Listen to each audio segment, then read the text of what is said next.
मोना जी पटियाला से। जय श्री राधे महाराज जी, आपके चरणों में कोटि कोटि प्रणाम।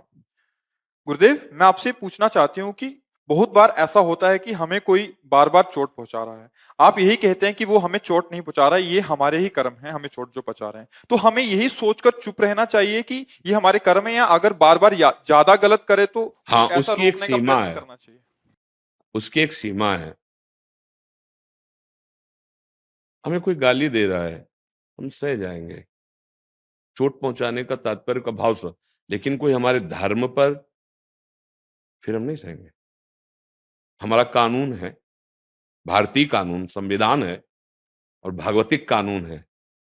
पहली बात, अगर हम समर्थ है तो हम पहले धर्म की रक्षा उस समय तत्काल करेंगे।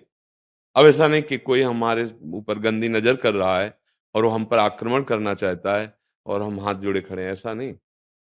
उस समय यदि सामर्थ्य है तो पहले बचाव पक्ष में हम अपने को, अगर हमें अवसर मिलता है तो हम फिर कानून को, अब उस समय अवसर नहीं, पहले हमारा बचाव पक्ष होगा। जैसे बड़े आनंद से कंस अपनी बहन देवकी जी को रथ में बैठाल कर स्वयं हाँक रहा है, विदा करने जा रहा है ना, भाई है, आकाशवाणी होती है, अय कंस, जिस देवकी को तो इतने प्यार से ले जा रहा है, इसी के 8वें गर्भ से प्रकट हुआ पुत्र तेरा नाश करेगा, तेरी मृत्यु का कारण बनेगा। और राक्षसी स्वभाव एकदम, उसने कहा देवकी को ही नहीं रखूंगा तो पुत्र कैसे पैदा हो। बाल पकड़ा, घसीटा रथ से नीचे, और तलवार, बसदेव जी तुरंत, क्योंकि जान रहे हैं ये महान बलशाली है, इस समय बल काम नहीं करेगा, इस समय बुद्धि से काम लेना है। तो कहीं कहीं उन्होंने कहा आपको देवकी से तो कोई भय नहीं। हाँ, उसने कहा देवकी से तो भय, वचन मैं देता हूं, वसुदेव सदैव सत्य बोलते हैं, वचन मैं देता हूं, इसके जो पुत्र होंगे वो मैं आपके सामने लाऊंगा, चाहे प्रथम हो चाहे 8वां, आपकी जो इच्छा हो सो करना, आप देवकी को छोड़ दीजिए। बचा ले, कहीं बुद्धि बल से और कहीं शारीरिक बल से और कहीं कानून बल से। अवसर देखना है। अब कोई अपने ही निज जनों में हमारे धर्म का नाश कर रहा है, हमें पता चल रहा है कि हमारे धर्म इस समय संकट में है, अब नहीं, अब हम नहीं बख्शेंगे, हम उसको कानून में शिकायत करेंगे और अपनी सुरक्षा करेंगे।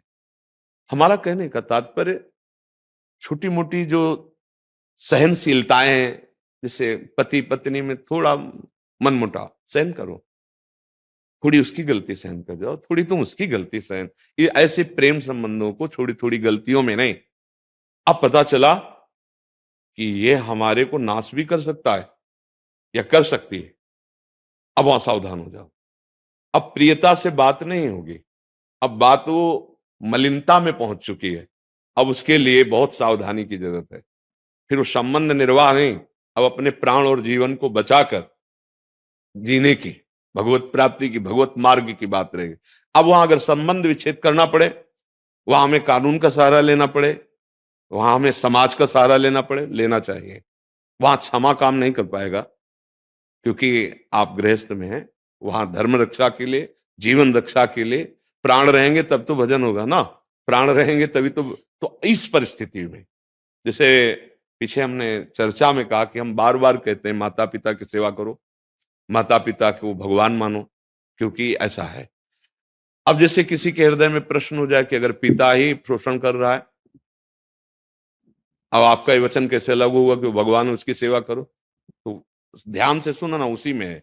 यदि वो धर्म विरुद्ध आचरणों में उतर चुका है तो अब वहां क्षमा नहीं काम करेगा, वहां पिता भाव नहीं करेगा, वो राक्षसी पशुवत आचरण वाले को, जैसे पशु अगर बिगड़ जाए तो उसे फिर बंधन में ही डाला जाता है, कानून हमारा बंधन उसे प्रदान करेगा। हम न्याय विभाग को अपने हाथ में न ले और हम अपने कानून को समर्पित करें, वो बात करें।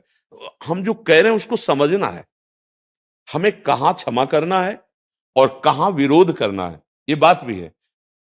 अब जैसे अपने लोग हैं, सर्वतो भावेन क्षमा का ही आश्रय लिए है। आप चाहो तो प्राण ले लो, अगर मेरे प्रभु की इच्छा है कि, तो वो हो जाए, अगर नहीं है तो तुम्हारी ताकत नहीं कि तुम एक कदम भी आगे बढ़ सको। अब आप लोग गृहस्थ में हैं, बहुत सी ऐसी विरोध वृत्तियां हैं जिनको आपको अपने को बचाना है। जहां तक हम सहन कर सकते हैं धर्म रक्षा के लिए वहां तक तो, और जहां सहन नहीं है तो विनय, सामनीति के द्वारा, प्रलोभन के द्वारा, नहीं तो फिर आखिरी दंड भय के द्वारा। भगवान गए, दुर्योधन आदि से संधि का प्रस्ताव रखा, बहुत 5 गांव दे दो, जब नहीं तो फिर गला काटने का हुक्म दे दिया। समझ रहे ना किसका प्रश्न था? तो आप समझ रहे, हमारा तात्पर्य है हाँ, जहां तक सहन कर सको पहला कर्तव्य है सहन करना। उन्होंने शर्त रखी थी कि अगर एक बार में हार गए तो 12 वर्ष का वनवास 1 वर्ष का गया, ईमानदारी से पूरा किया। लेकिन उन अधर्मियों ने इस बात को ना स्वीकार करके 5 गांव भी नहीं देने की बात कह दी कि करेंगे तो युद्ध से ही, नहीं तो सुई की नोक भर नहीं देंगे हम। तब फिर युद्ध शुरू। आखिरी तक हम प्रार्थना और, लेकिन यदि कहीं हमारे धर्म पर बात आ रही हो फिर हम सह नहीं करेंगे, क्योंकि धर्म के लिए ही जीवन है, चाहे स्त्री शरीर हो चाहे पुरुष शरीर हो। अब जैसे हमारे राष्ट्र में संकट हो तो हम संत वेश में तो हम चैन से रह लेंगे? अब विचार करो, हमारा राष्ट्र संकट में हो तो हम चैन से रह लेंगे? नहीं, आग लग जाएगी। क्योंकि हम भी एक संत वेश में हैं, लेकिन हम एक भारतीय हैं, हम एक नागरिक हैं। अगर हमारे पूरे राष्ट्र को संकट हो गया तो हमारे धर्म को अभी धर्म संकट में फंस जाए तो हमारा भजन क्या होगा? तो यहां देखना है फिर तप और भजन, जो जो बल काम करेगा उससे अपने राष्ट्र की रक्षा, अपने धर्म की रक्षा के लिए प्रायः संतों ने किया है। इतिहास साक्ष्य है। विवेक के द्वारा देखना है, जितना हम सह सकते हैं उतना सह सकते हैं।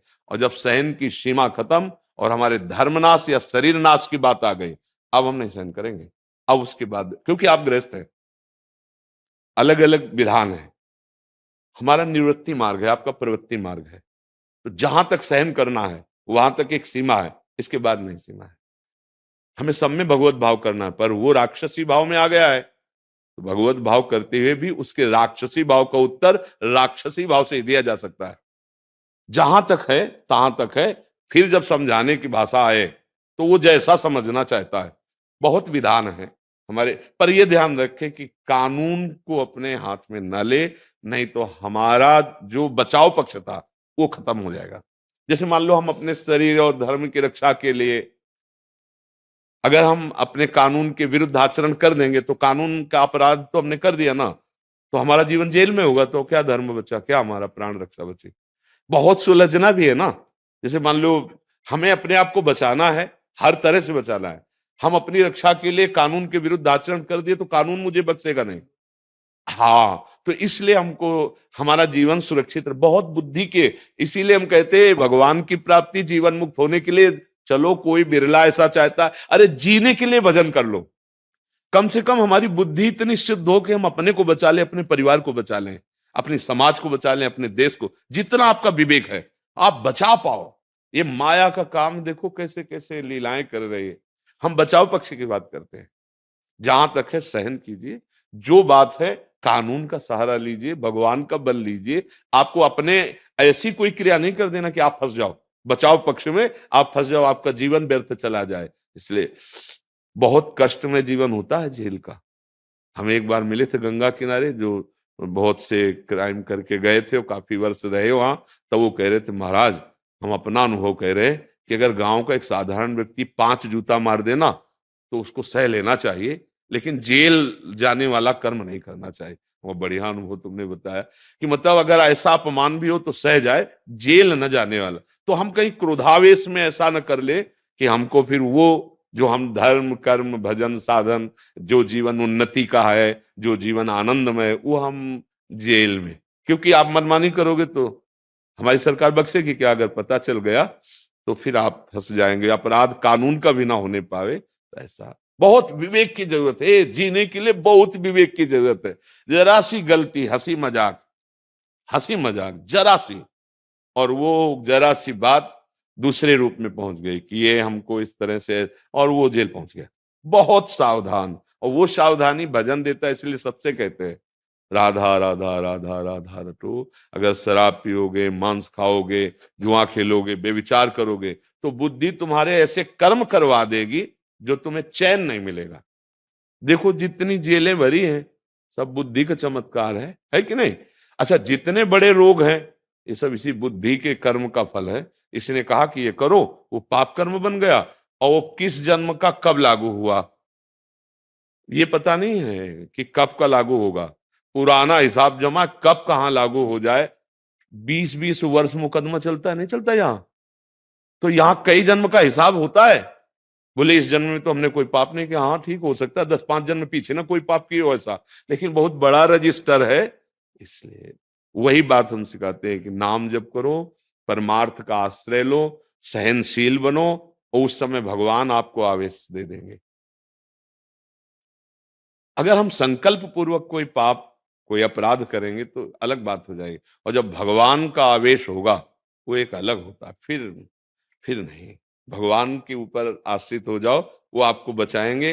वो तुम्हारे ऊपर आवेश दे देंगे या किसी के ऊपर आवेश दे देंगे। करूं सदा तिनके रखवारी, भगवान रक्षा करते हैं जी।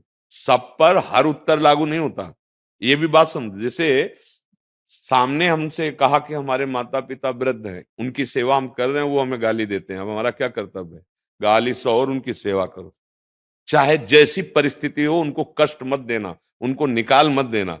अब ये सब माता पिता के ऊपर नहीं लागू होता, बात समझना। अब वो 4 पाई पे हैं और तुम सेवा करो, तुम्हें वो गाली दे रहे हैं, अब तुम्हें सुनना है और सेवा करना है। अगर कर ले गए तो भगवान प्रसन्न हो जाएंगे, ये बात समझो। अब पिता खूब हष्ट पुष्ट और वो मनमानी आकर के घर में तांडव मचा रहे हैं, हम वो आने कहेंगे आपको? हर प्रश्न का उत्तर अवस्था, स्थिति, प्रश्नकर्ता